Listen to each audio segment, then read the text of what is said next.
Dua, tiga. Assalamualaikum warahmatullahi wabarakatuh. Nama saya Nuhana.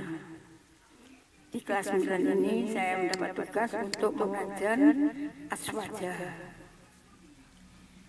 Ada materi yang pertama, aswaja di kelas 9 ini adalah tentang firqah-firqah dalam Islam. Firqah-firqah dalam Islam kami bagi menjadi 3 bahasan. Yang pertama, sejarah timbulnya firqah dalam Islam. Yang kedua, sebab-sebab timbulnya firqah dalam Islam. Dan yang terakhir adalah firqah dalam Islam dan ajaran-ajarannya. Marilah kita mulai dengan yang pertama, sejarah timbulnya firqah dalam Islam. Sejarah timbulnya firqah dalam Islam juga kami bagi menjadi 3. Yang pertama adalah munculnya perpecahan di masa wafatnya Rasulullah SAW. Yang kedua, perselisihan di akhir masa jabatan Khalifah Utsman. Yang ketiga, pecahnya perang Siffin. Kita bahas yang pertama, munculnya perselisihan di masa wafatnya Rasulullah SAW.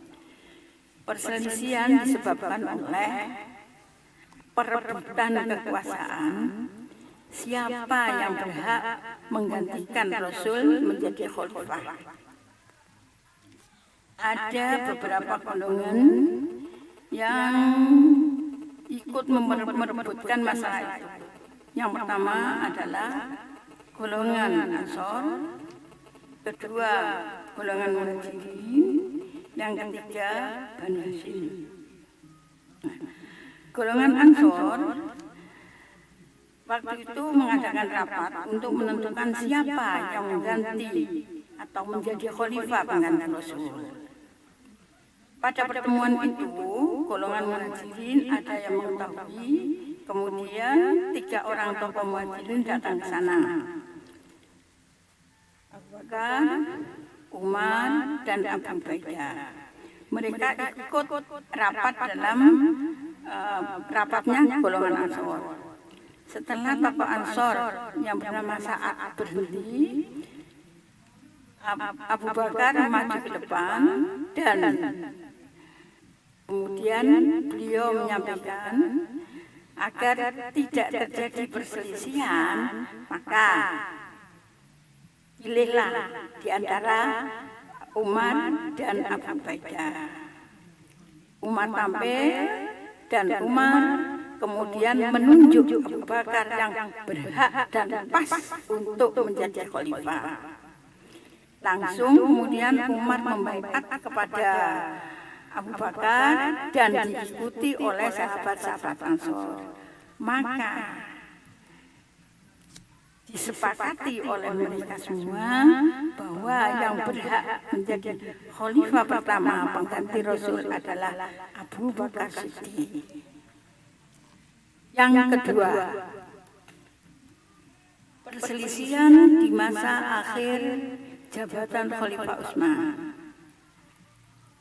Perselisihan ini disebabkan oleh tampilnya seorang provokator atau propaganda, yaitu Abdullah bin Saba, seorang Yahudi yang pura-pura menjadi pemeluk Islam. Abdullah bin Saba mempropagandakan ke sana kemari dengan ajarannya yang diberi nama Wisoya. Wisoya itu adalah wasiat. Karena propaganda Abdullah bin Saba itu, maka umat Islam terutama di daerah Kufah, Basra tersulut oleh propaganda itu sampai akhirnya mereka memberontak kepada Khalifah Utsman.